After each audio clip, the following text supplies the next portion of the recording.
बातमी वाशिमची आहे। वाशिममध्ये बाभूळ गावातील अनिकेत सादुडे या अल्पवयीन मुलाचं अपहरण झालंय। गावात रात्री एका कार्यक्रमानंतर घरी येत असताना अनिकेतचं अपहरण झाल्याचं वृत्त आहे। अनिकेतच्या घराबाहेर बंद लिफाफा आढळून आलेला आहे।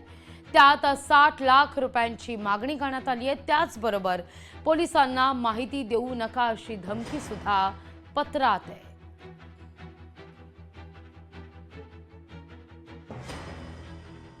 बाभुळगाव येथे काल 12/3/2025 च्या रात्री एक अल्पवयीन मुलगा जो 14 वर्षाचा आहे त्याचं अपहरण झाल्याबाबत पोलिसांना तक्रार प्राप्त झाली होती।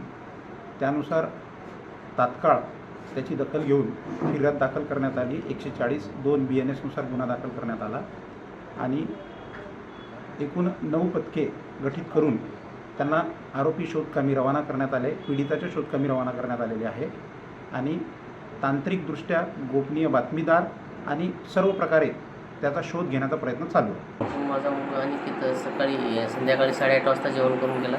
गावात नानमुखाचा कार्यक्रम होता, तर घरी तो परतलाच नाही। डीजेवर डान्स करायसाठी जातो म्हणे, तर आम्ही जेवण केलं आम्ही झोपलो। नंतर मला 2 वाजता आईनं उठवलं की मग पोरगं घरी आलं नाही, जाऊन पाय। जेव्हा दरवाजा उघडला त्यावेळेस दारातच चिठ्ठी होती, पण मी तिच्याकडे दुर्लक्ष केलं। काय होतं चिठ्ठीत?